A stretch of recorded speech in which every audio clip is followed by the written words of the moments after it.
Welcome to Backstage with Richard Ridge. Harry Potter and the Cursed Child has been casting its spell on Broadway for nearly 7 years, winning 6 Tony Awards, and has become the most successful non-musical in Broadway history.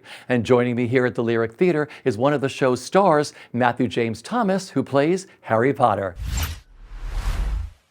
It is great to be catching up with you, my friend, sitting with you here. So I think we first met in this theater when you made your Broadway debut in Spider-Man. Yeah, wow. How many years ago was that? 13? 13. 13 and a half? 13 and a half. 13 and a half years. Isn't that crazy? That's crazy. Yeah. It seems like, seriously, it seems like 6 years ago, and then you're like, it can't be 13 and a half years ago. But when you walked into this building again for Harry Potter, did it bring back memories like, oh my gosh, I was here before? Yeah, a few panic attacks. I mean, I'd seen them renovating the theatre because I was working next door, doing a play, and I came by to see Jerry Harris and all those guys when they were renovating the entire thing, because they gutted the old theatre and put in. I think they even changed the depth of the balcony, which is unheard of, getting ready for this show. And that was 2017, 18. Yeah. This is such a beautiful show. I was with you. You've seen it millions of times. Oh, I've seen it. I've seen it numerous times, but it was so great to go back last week to see you make magic in this show. And I want to ask you, did you first see the show in London? I did. Right after I was taking a break from whichever show it was, and I went to see it was 2016, wasn't it? Didn't they open? Yeah, the two-part there, and I loved it. In fact, one of the producers from the show, it must have been Pippin, because Barry Weisler was ahead of me getting a drink, and I recognized his Macintosh. And I asked him what he thought of the play. He said, it's fantastic, isn't it? And I said, yeah. So like when you saw it the first time, like I was totally blown away the first time I walked into and saw Harry Potter live. Yeah. What were your reactions when you saw it first?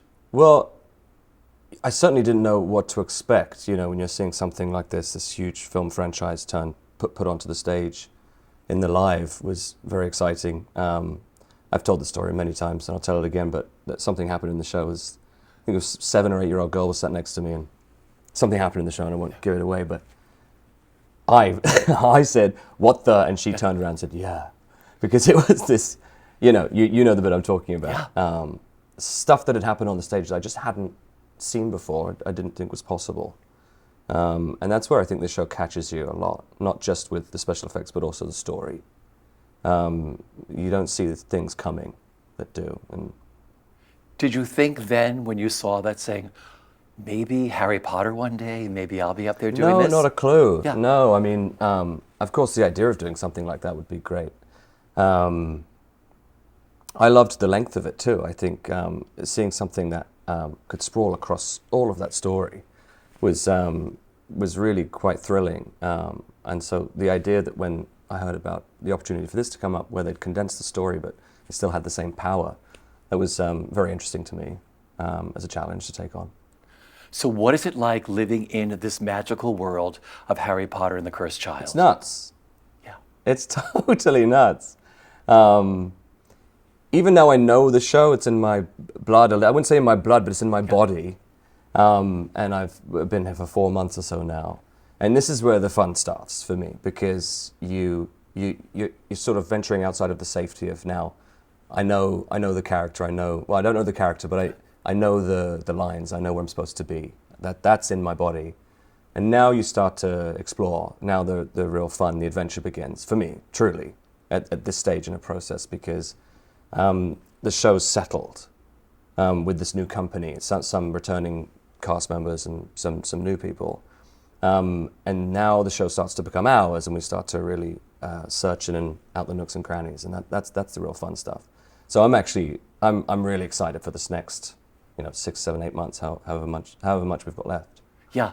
The interesting thing is the night I was there last week, there were so many people who flew in from all around the world. Yeah. And they were like, we wanted to see Harry Potter and the Cursed Child here on Broadway. I mean, what that means to you as an actor, realizing where the audience is coming from. Well, you see, it's this fella the other day, I was coming in early, and they were so excited, standing out, taking pictures of the theatre, and I think they'd said something like, I've been waiting for 6 months for this, or, planning their vacation around coming to see this one production. And I've said this to you before, I think. It's like I always think of this as like it's somebody's first show in the audience. I love this show for that reason, because it's very accessible, I think. People may have expectations of the characters in the world, but there's no way that they're not going to be surprised by what they find. And having that experience with new people to the theatre, world who haven't seen something before is genuinely, I think, the most exciting thing that, can happen. Yeah. And you feel it every night. You hear people reacting to theatre, live theatre in that way, and it's thrilling. It's a great privilege. But like when you come out and they're like, I'm Harry Potter, you could hear the gasps in the audience. Yeah. What is that like? Somewhat terrifying. Yeah. I think that question gets asked a lot. How do you feel about playing this iconic character? And my answer is I can't really think about it. If I do, then I'd be dreading it every night, because obviously you've got to match everyone's expectations if you're coming at it from that angle. But really, it's like the show moves so quickly in that first 10, 15 minutes that I hold on and see where I end up. Again, like, that's the fun thing about being in the process now, is that my body trusts the movement, but my mind is totally open to what's going to happen. And you get a fresh audience every night, people who know the story, some people who don't know the story. And you can feel that. You go on that journey together with them. You have no idea where you're going to end up. So it's very exciting. Yeah, for people who don't know, this play takes place after the books end, right? Yeah, that's Later right. on. So just explain a little bit. You don't really need to know the books. No, it's a all the beautiful films, evening. to be honest, I think it's a father-son play. So you're going to come on that adventure no matter what. It's a play about friendship. It's a play about relationships. So if you don't know the franchise, then it's fine. But if you have seen the films or read the books, then you're going to start platform 9 3/4, where you leave them, and now it's Albus's turn. Harry's had kids with Ginny, and you're about to see them embark on their rather terrifying and exciting journey. Yeah. Do you remember your first performance on stage as Harry in this show? Yes, I do. I do. We'd had 2 months of rehearsals, and I think for the most part I was just like concentrating on making sure I had my lines down. But I will say this: the audiences have lived up to that same feeling. They're all always as excited. I thought it was an opening night crowd, and it was, but our audiences are always like that. It always feels like that. Did you audition for the films of Harry Potter? I did, yeah. How old were you? I was a baby. Yeah. I must have been, well, their age. How old were they? 9, 10? Yeah. So I went to a theatre school called Silver Young Theatre School, which we very fondly refer to as Hogwarts, because it was a Victorian schoolhouse that was turned into remained. No, I think it was a church and turned into a schoolhouse, and then turned into a theatre school. So a lot of the characters that you would meet in that world reminded me of a lot of the teachers that I had in that school. So of course we were all auditioning for the films, and there was an agency within the school. And one fun story is that I actually got kicked out of one of the films because I was a slightly precocious kid, maybe a little like Albus, you might say. And I had an argument with my music teacher, Ray Lamb, and so he kicked me out of the choir that then went on to be, it was like the opening of the third or fourth film, I can't remember. There was this lovely choir at the end of the, Well, now I wasn't in it. Yeah. Well, you're having a full circle moment now There playing you go, Harry. yeah. Exactly. Going back to starting early, I think I saw you in London. We just talked about this before we went on camera. You did Oliver in London Which is crazy. with Barry Humphries. Yeah. The cast in that production as well. I've talked about very fondly about that production because I was so young. I remember coming out of the trapdoor for the first time into the workhouse, and I did sort of know then. I'm like, well, what else am I going to do with my life? This is it. It was so exciting. Just even the smell of the smoke, watching the green cue light go off. And yeah, I was 8, 9.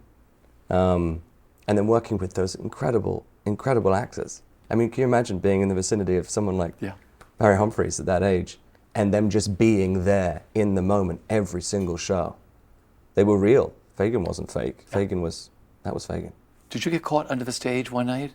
I did. Rather, how did you know that? You know everything. Listen, what happened? I think I probably was, I went out in the wrong order, and they were these giant, like, metal grills. Yeah. And they were real. So it got dropped on my head and knocked me out. And at the end, everybody was doing, my mum was like, "Where's Matthew?" I was knocked out, clean, underneath the stage. See, this is why you can't stay backstage when these shows are running. It's true. I was also made me very keen about backstage safety. Yeah. So I've picked some really sensible shows to continue. Yeah. Well, let's talk about Pippin. You also took Broadway by storm again when you performed the role of Pippin. How magical was that show for you? Oh, unbelievable. And I don't want to say unmatched, but at times feels the process of getting to recreate something like that was beloved by many. And, the interesting thing about doing that show was, I think as an actor, I was fighting the process a lot. Because having read it and heard it in school, it all felt very presentational to me. And it's not my taste in that way. I didn't love seeing shows that were presentational. And so when the opportunity came up to do that, first of all, I sort of pushed it away and I was like, no, I don't want to do that. Actually, in this theater, my friend Luther Creek said, you should read the script before you make any opinions. And I did read the script and he changed my mind. And then I went into audition for them, and you could feel that the idea in the room was, we were all on the same page. We all sort of wanted to challenge this material to see what we could get out of it. And that was really what made that process so special, that like everybody on that team, all of the actors, all of the acrobats, everybody fought for that thing. And each other. We just came head to head until the thing became what it did. Yeah. It's an experience, like I think putting anything together, the risk that you take getting up there in front of an audience, the camaraderie, But yeah, to answer your question, it was just one of the greatest privileges, and I still can't believe that I got to be a part of something like that, and to have that creative experience developing a work like that. What are you loving the most about doing Harry Potter? Working with the actors, working with these great actors every night. I never know what they're going to bring or teach me, and they do every night. So that's kind of always going to be my answer, I think, is getting to work with other people. And of course, being with a new audience, being with people who potentially haven't seen a show before, and feeling what they felt for the first time.